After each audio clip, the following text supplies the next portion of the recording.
Episode 4. Major oil companies in Australia currently hold stocks, as do many large consumers. But there are no laws forcing them to do this. At the end of December last year, Australia had 18 days worth of car petrol or gasoline, 24 days worth of crude oil, 22 days worth of diesel, and 107 days worth of aviation gas or fuel. So that's the current status of reserve refined fuel in Australia, and that's probably the most important part. Everyday Australians at work, play, recreational, plane flights, the military, emergency services, government services, and so on, all expect to pull up at the fuel bowser and put fuel in their tanks on a daily basis. That's what they expect. The leader of the opposition, Mr. Bill Shorten, now there hasn't been a lot of public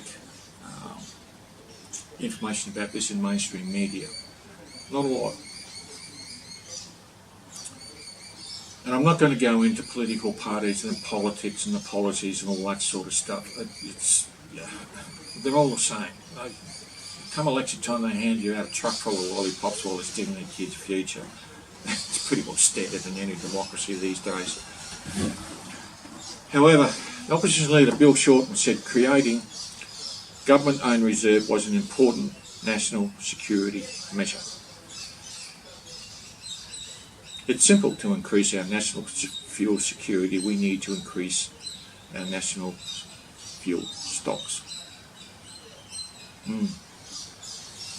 Don't need to be Einstein to work that out. Basically means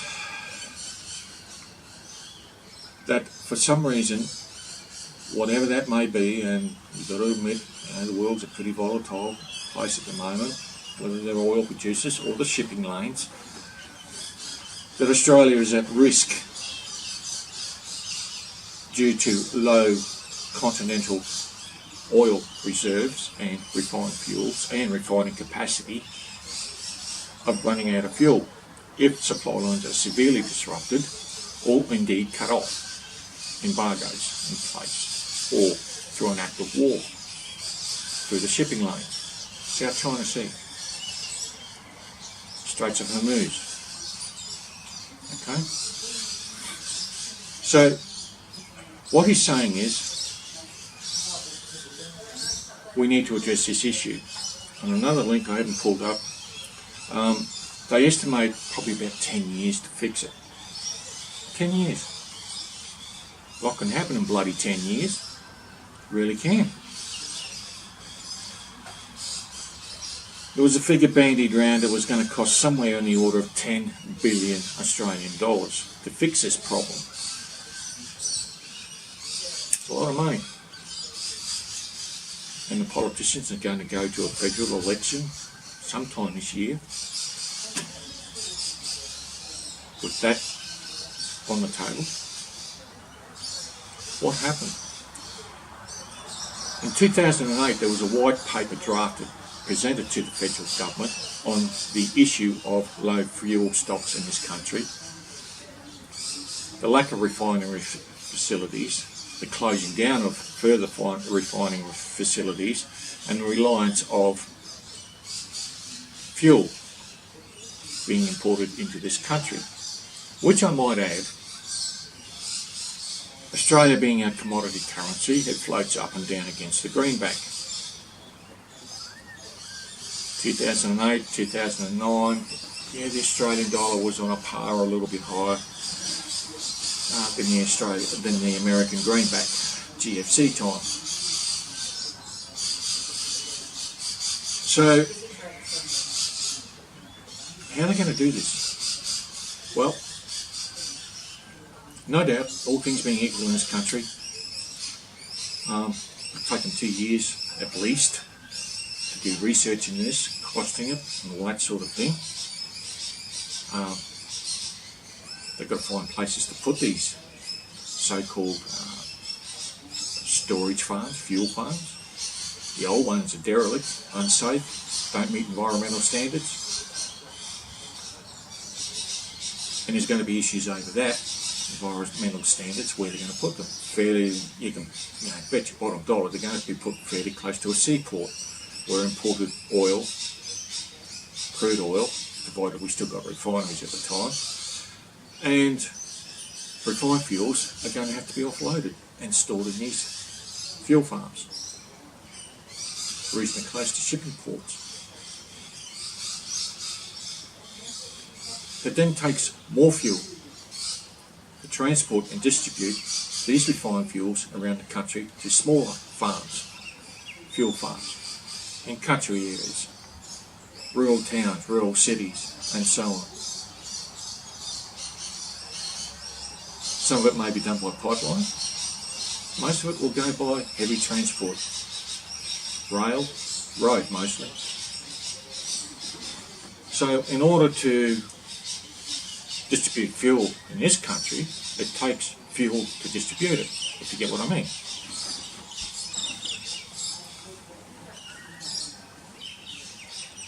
Can we store it any other way? Well, I remember some time ago that the US was storing crude oil in super tankers, oil tankers, moored offshore in territorial waters. Suited the purpose pretty well. It was a storage facility, and when they needed the oil for their refineries, brought it in, docked it, unloaded, and that was it. To their refineries. And by the way, I found a link somewhere, a lot of US oil refineries have been closed down too. I think it was in the order of 70, I think it was. You might have to check on that. And the same in the UK. So more and more, we're relying on refined fuels. A lot of OECD countries are. So at this point in time, oil reserves, refined fuel reserves in Australia is skating on pretty thin ice. We don't have a lot. And while I quoted these figures of how much is in country at the moment, if something happens where oil supplies are severely disrupted through economic and political posturing or outbreak of war, you can be damn sure that those fuel supplies aren't going to last that long, because there's going to be a lot of panic buying, and a lot of it will be rationed and confiscated for government agencies, departments, emergency services, and certainly the military. The shipping that brings the refined products, this is probably the bottom line, the refined fuel products to Australia are on the high seas, the open seas, in very busy shipping lanes, very exposed shipping lanes. South China Sea, again, I mentioned that. Malacca Straits, Straits of Hormuz. Who the hell is going to protect these tankers? They're big, they're cumbersome, they're big targets, much bigger than they were back in World War II. Not the Australian Navy. Just not big enough to do that sort of thing. We don't have the capacity. So it's not only oil security or fuel security in country in Australia, it's the transportation of oil and refined fuels to Australia that is also a security problem. So, all things being equal, by the time they get this sorted out, throwing figures around as they have, take about 10 years. Australia had better bloody hope that nothing happens in 10 years to threaten our oil and fuel security of this country. It brings up a point through mismanagement, stupidity. How long's the bloody list? Complacency. This has been going on for a long time, and the federal government has known about it. They've had military advisors, they've had intelligence advisors, and the list goes on. But to the extent where it's been largely ignored, until we get to a point where the threats now are much, much greater than they were going back to 2008 at least. It's bordering on criminal negligence. We spent billions and billions of dollars upgrading our military capability, our cyber warfare capabilities, and yet the one chink, the one weak link, the Achilles heel in Australia's national security is security of crude oil and refined fuel products in this country. The country at the moment is virtually held to ransom over the goodwill of shipping lanes, supplies of our refined fuels, and of course supplies of crude oil to overseas refineries, which is then sending it to us as refined fuels. We're being held to ransom. I might even go so far as to say the bloody federal government has done the same thing. You worry about terrorism, this is reverse terrorism, it really is. It is. This country has no fuel security. Everything comes to a halt. Everything comes to a grinding halt when this country runs out of fuel. And that's what they're saying. That's what you commissioned the think tank. 2015, that's what he said. What can I say? And Mr. Shorten, if you don't win the next federal election, what's going to happen to your idea? Is the coalition government and a bunch of independent cronies, or your bunch of independent cronies, going to do something about it? Or is it just Scotch mist? You don't win the government, coalition gets back in, what are they going to do about it? Well, because it was a Labor idea, we're not going to do it. The same old crap in politics every friggin' time. Finger pointing.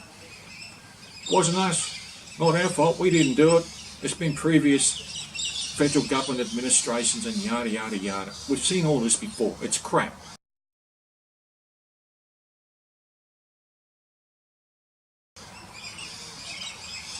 You have an obligation to secure this country, keep its national security upgraded in all facets, and you failed miserably. We run short of fuel to the point where we're rationing fuel, or it's confiscated for emergency service, essential services, whatever the thing. It's going to crash the economy of this country at a time when we're on a economical downturn. So while you guys are sipping your $20 coffee lattes in Canberra, think about it. Something needs to be done. Something needs to be done quickly. Not 10 years down the track, 2 years, a couple of $1 million of having some sort of investigation in it, you know, all the rest of it, and then deciding what to do. Oh yeah, we'll probably contract it out to some foreign company. Could be a civil works program for employment in Australia, using Australian steel. That'd be nice, wouldn't it? Might cost you a bit more. Think about it. Alright folks, I've had my rant. I'm thoroughly disgusted. My military career spanned 32 years. 20 of it in uniform, and the rest not in uniform. Can't say where. This is a bloody disgrace. It really is. It's time for you politicians to get off the arse. Do the damn job you're elected to do. And stop acting like a bunch of petulant children fighting over trivial crap, as we've seen so many times on the floor of Parliament. Wake up to yourselves. What's it going to take? Rioting in the streets because of fuel shortages? Rationing? Civil unrest? I've seen the very early stages of that, and natural disasters. People get really angry when they can't get fuel. Not to mention what it's going to do to the logistic lifeline of this country to keep it running day to day. Think about it. I'm sure you've got a few brain cells left. See ya.